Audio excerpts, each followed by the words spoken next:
करने के लिए कपिल मिश्रा है। कपिल मिश्रा का इंतजार किया जा रहा था जहांगीरपुरी में।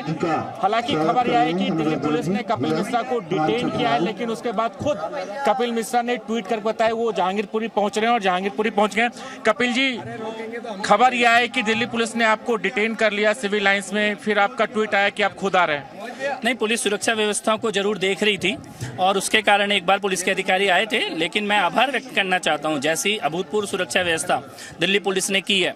और जिन लोगों को ये लगता था कि जहांगीरपुरी में शोभा यात्रा निकालने पर रोक लग जाएगी क्योंकि उन्होंने विघ्न डाला है, उन लोगों को आज राम भक्तों ने और सुरक्षा एजेंसियों ने मिलकर ये मुंहतोड़ जवाब दिया है कि कोई भी शोभा यात्रा को रोक नहीं सकता है। पहले इजाजत मांगी गई थी 3 से 4 किलोमीटर की, लेकिन इजाजत सिर्फ 200 मीटर की दी गई। हम पुलिस के द्वारा दी हुई मर्यादा का पालन करेंगे पूरी तरह से। और यहाँ पर ये भी खबरें आ रही थी, इनपुट से थे कि कुछ असामाजिक तत्व यहाँ पर घुस सकते हैं, विघ्न पैदा कर सकते हैं। नहीं, पुलिस की व्यवस्था बहुत अच्छी है, चाक चौबंद है, परिंदा भी पड़ नहीं मार सकता। और मुझे नहीं लगता कि किसी की इतनी हिम्मत होगी कि राम भक्तों हनुमान भक्तों के बीच में और पुलिस की इस व्यवस्था के बीच में कोई विघ्न डालने के बारे में सोचेगा भी। क्योंकि पिछले जिस तरीके से घटना घटी पिछले साल और आज इस बार ये था, पहले पुलिस के द्वारा परमिशन नहीं दी गई थी, ये रहा था कि शोभा यात्रा जहांगीरपुरी में नहीं निकलेगी, उसके बावजूद 200 मीटर की इजाजत मिली। तो आपको लगता है कि इससे कई ऐसे श्रद्धालु जिनसे आज भी हमारी बात हुई, उनको कह रहे थे कि इस बात से उनकी नाराजगी है कि 200 मीटर मिले, क्योंकि वो ये पर्व मनाना चाह रहे थे हर्षोल्लास। हमारे त्योहार के दिन कोई नाराज नहीं होता, त्योहार के दिन खुशियां मनाई जाती हैं, जयकार लगाए जाते हैं, नारे लगाए जाते हैं। मर्यादा का पालन करेंगे और जोश में निकालेंगे। तो ये कपिल मिश्रा थे, कहना के जोश के साथ जो ये त्योहार मनाया जा रहा है और कपिल मिश्रा यहाँ पर पहुंचे हैं। राजू राज, जी मीडिया, दिल्ली। तो राजू राज को इस वक्त आप सुन रहे थे और राजू राज कपिल मिश्रा से दरअसल बात कर रहे थे जो इस शोभा यात्रा में शामिल होने के लिए पहुंच गए हैं और उन्होंने विशेष रूप से दिल्ली पुलिस का धन्यवाद दिया है कि जिस तरह की सुरक्षा व्यवस्था दिल्ली पुलिस ने की है उसके लिए वो धन्यवाद देते हैं। और इस इलाके में जहां पर कहा जा रहा था कि यात्रा निकल ही नहीं सकती, उस जगह पर यात्रा, शोभा यात्रा वीएचपी निकाल रही है।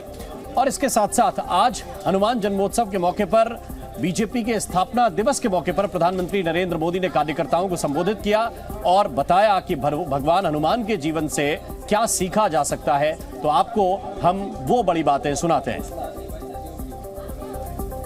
आज हम देश के कोने कोने में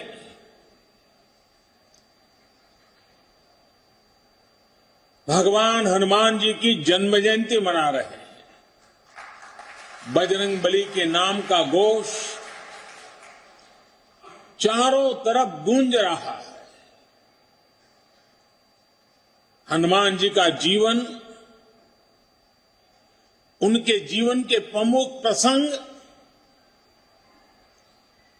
आज भी हमें भारत की विकास यात्रा में प्रेरणा देते हैं, पुरुषार्थ के लिए प्रेरित करते हैं और हमारी सफलताओं में कहीं कहीं उन महान शक्ति के आशीर्वाद प्रतिबिंबित होते हैं। हनुमान जी के पास असीम शक्ति है, लेकिन इस शक्ति का इस्तेमाल वो तभी कर पाते हैं जब स्वयं पर से उनका संदेश समाप्त होता है। राम काज किने बिनु, राम काज किने बिनु, मोहि कहां विश्राम। भाइयों और बहनों, भाजपा वो पार्टी है जिसके लिए राष्ट्र सदैव सर्वोपरि रहा है। एक भारत श्रेष्ठ भारत जिसकी आस्था का मूल मंत्र रहा है। जब हनुमान जी को राक्षसों का सामना करना पड़ा तो वो उतने ही कठोर भी हो गए थे। इसी तरह जब भ्रष्टाचार की बात आती है, परिवारवाद की बात आती है,